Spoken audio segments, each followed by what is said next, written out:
নমস্কার দর্শকবৃন্দ। বকেয়া 25% ডিএর সাথে গ্র্যাচুইটি এবং লিভ এনক্যাশমেন্ট সংক্রান্ত আপডেট প্রকাশ্যে এলো। সাম্প্রতিক প্রকাশিত এই প্রতিবেদনটি আমরা বিস্তারিত জেনে নেব। বহু লড়াইয়ের পর অবশেষে রাজ্য সরকারি কর্মীদের আপাতত 25% মহার্ঘ ভাতা বা ডিএ দেওয়ার ঘোষণা করল সুপ্রিম কোর্ট। 6 সপ্তাহের মধ্যে সকল কর্মচারীকে এই পরিমাণ ডিএ দেওয়ার নির্দেশ দেওয়া হয়েছে রাজ্যকে। বিচারপতি সঞ্জয় করল এবং বিচারপতি মনোজ মিশ্রের বেঞ্চ প্রথমে 50% ডিএ বৃদ্ধির কথা বললেও পরে রাজ্যের অনুরোধে 25-এ নামিয়ে আনা হয়েছে।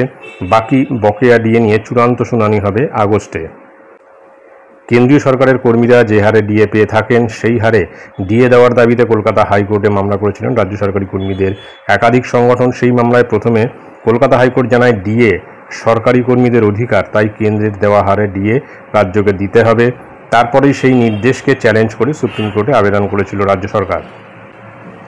তবে সেই মামলা গত কয়েক বছরে বারবার পিছিয়েছে। তারপর 2025 সালের মে মাসে অন্তর্বর্তী রায়ে স্বস্তি ফিরল সরকারি কর্মীদের।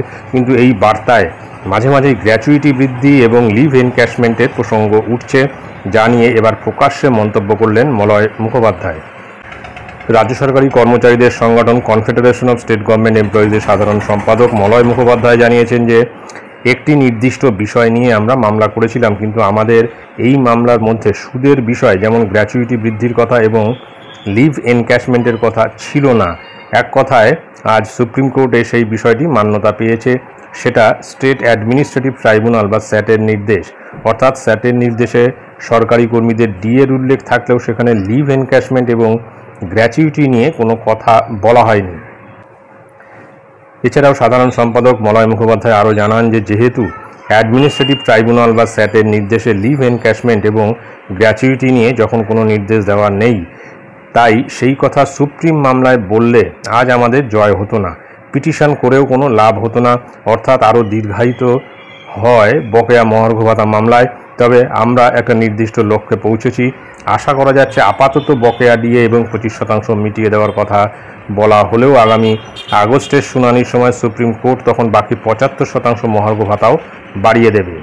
তো এবারে আমরা ঠিক দেখে নেব যে মলয়বাবু এই বিষয়ে ঠিক কী মন্তব্য রেখেছিলেন। মূল যে আমাদের পিটিশনটা ছিল সেটা হচ্ছে এই বকেয়া ডিএর দাবি ব্যাকলগ অনুযায়ী আমাদেরকে মিটিয়ে দিতে হবে। একটা নির্দিষ্ট বিষয় নিয়ে আমরা মামলাটা করেছি। আমাদের এই মামলার মধ্যে ইন্টারেস্ট নেই। আমাদের এই মামলার মধ্যে গ্র্যাচুইটি বৃদ্ধির কথা বলা নেই, লিভ এনক্যাশমেন্টের কথা বলা নেই। স্যাট যেভাবে ডিএটা দিতে বলেছে সেখানে কি ইন্টারেস্টের কথা বলা হয়েছে?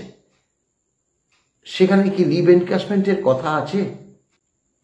সেখানে কি এই যে বেতন বাড়লে গ্র্যাচুইটি বাড়ে সেই কথা বলা আছে? বলা তো নেই, আর বলা যাবেও না। সেটা যদি আমরা বলে পিটিশন করতাম এই মামলায় আমাদের জয় আসতো না।